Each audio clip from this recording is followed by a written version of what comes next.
Oke, salam sejahtera. Hari ini kita akan belajar tentang bab 5, yaitu bab termokimia. Bab 4 kita skip dulu sebab dia susah untuk Miss ajar secara online. Kita akan belajar nanti kalau kita berpeluang kembali ke sekolah lah untuk berjumpa secara face to face. So, bab 5 ialah bab yang dinamakan sebagai termokimia. Termokimia ialah kajian tentang perubahan haba semasa tindak balas kimia berlaku. Okey, perubahan haba. Perubahan haba maksud dia haba bertambah ataupun berkurang lah. Jadi kajian tentang perubahan haba ni kita namakan sebagai termokimia. Okey, next. Okey, ini ialah pack sejuk segera. Okey, cara guna dia kasih patah, lepas tu apalah. Ini jarang juga kita guna. Ini untuk atlet lah biasanya. Okey, ini biasanya kita guna atlet bila dia cedera. Okey, dia kasih patah saja, lepas tu pack ini akan jadi sejuk. Lepas tu letak di tempat yang luka lah. Ini ialah instant hot pack. Pack panas segera. Pack panas segera. Okey, ini biasanya kalau selalu kita guna contohnya kalau pergi negara yang sejuk kan. Okey, bila kamu keluar rumah terlampau sejuk, kita akan beli hot pack lah, pegang di tangan ataupun lekat di badan supaya dia menghasilkan haba. Okey, masa dia tidak berfungsi, benda tu dia suhu biasa saja, tapi bila kamu goncang dia, okey, pack panas ini akan menghasilkan haba. Okay. Macam mana dia boleh, ini boleh jadi sejuk, ini tiba-tiba boleh jadi panas. Okay, dia melalui proses termokimia lah. Next, termokimia terbahagi kepada dua jenis, iaitu exothermic dan endothermic. Kamu tengok perbezaan warna yang Miss guna di sini ya, dia membawa maksud tu. Exothermic Miss guna warna merah untuk menunjukkan dia panas. Okay, benda tu jadi panas. So, exothermic ingat panas. Endothermic Miss guna warna biru. Okay, biru menunjukkan sejuk kan, jadi endothermic. Ingat endothermic benda tu jadi sejuk. So, thermic bermaksud haba lah, terma, haba. So, exo maksud dia dapat haba daripada luar. Okay, endothermic, okay, haba dapat dalam. Okay, so komik ni, okay, boleh baca sendirilah di buku teks, tidak perlu salin.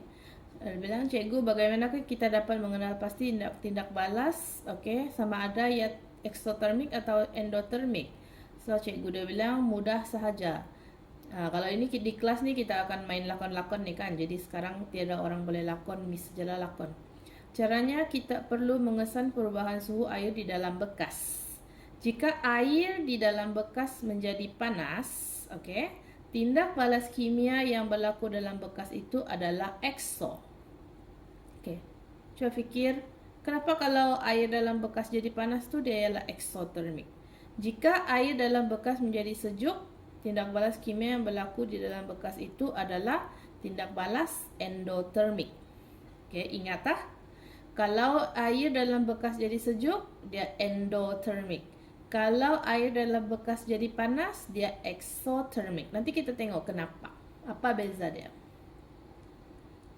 And then, cikgu yang handsome ni, dia bilang, sekarang cikgu ingin bertanya, nyatakan satu alat pengukur yang sesuai digunakan untuk mengenal pasti tindak balas exothermic dan endothermic. Kemudian terangkan jawapan kamu.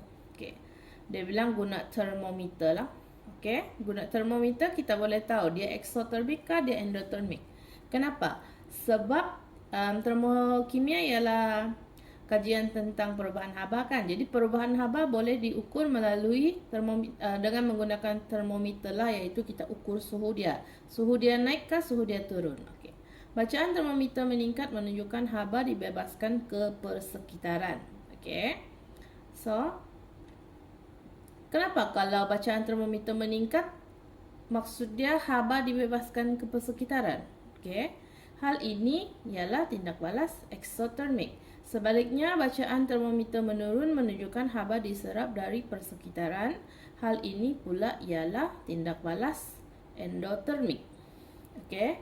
So bila kamu masukkan termometer ke dalam bekas, okey, bila benda tu membebaskan haba, haba akan diserap oleh termometer. Sebab itu bacaan termometer akan meningkat. Okey. Saya ulang. Bila kamu masukkan termometer ke dalam tindak balas eksotermik yang membebaskan haba, haba yang dibebaskan itu akan diserap oleh termometer. Sebab itu bacaan termometer akan meningkat. Okey. Kalau kamu masukkan termometer ke dalam tindak balas endotermik, okey. So bahan dalam bikar contohnya, dia akan menyerap haba. So bila dia serap haba, maksudnya haba tu diserap dari mana? Serap dari persekitaran termasuk dari termometer. Sebab itu bacaan termometer akan menurun. Okey. Secara ringkasnya, jika suhu cecair ataupun bahan tindak balas meningkat, kalau suhu meningkat bermaksud bacaan termometer akan meningkat. So itu adalah proses eksotermik. Okey. Kalau suhu cecair ataupun bahan tindak balas menurun, bermaksud bacaan termometer akan menurun. Jadi itu adalah proses endotermik. Ingat, termometer naik, ekso. Termometer turun, endo. Okey, next. Okay. So, lilin, kalau Miss nyalakan lilin, okay, Miss nyalakan lilin, Miss tanya kamu, dia serap haba kah, bebaskan haba? Okay, fikir dulu. 5, 4, 3, 2, 1. Okay, so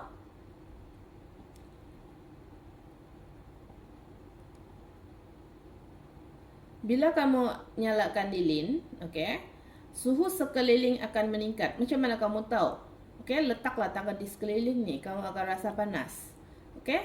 So, kalau kamu rasa panas bermaksud suhu sekeliling lilin ini meningkat. So, bermaksud lilin ini membebaskan haba.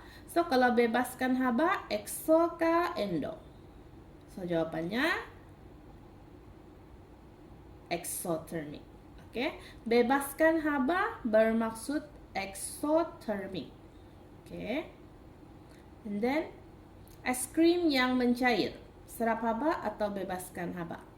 Tengok ni es krim ni macam sedap je, es krim ni kan cair sudah. Kenapa dia boleh cair? Macam mana dia boleh cair? Okay. Dia adalah proses ekso kah endo? Okay.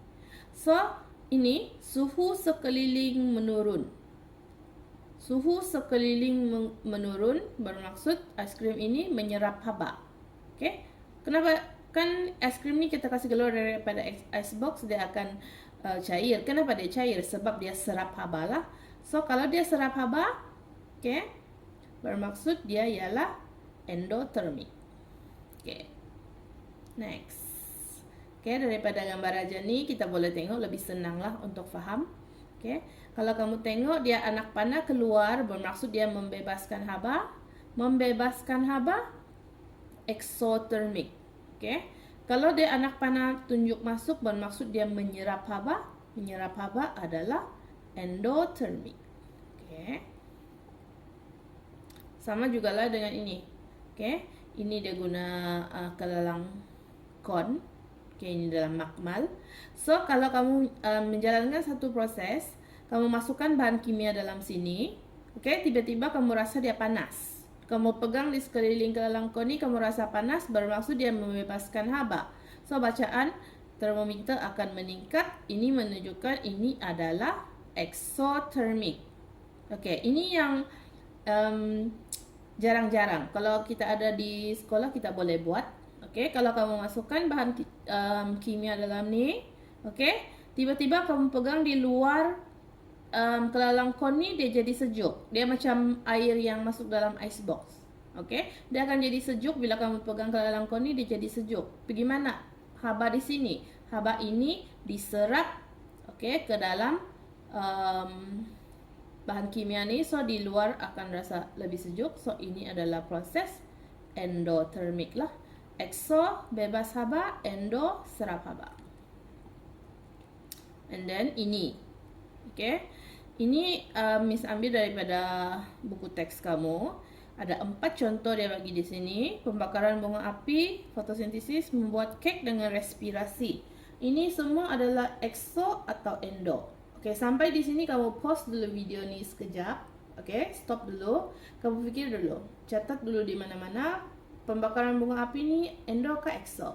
Fotosintesis endo ke exo? Membuat kek endo ke exo? Respirasi mana satu?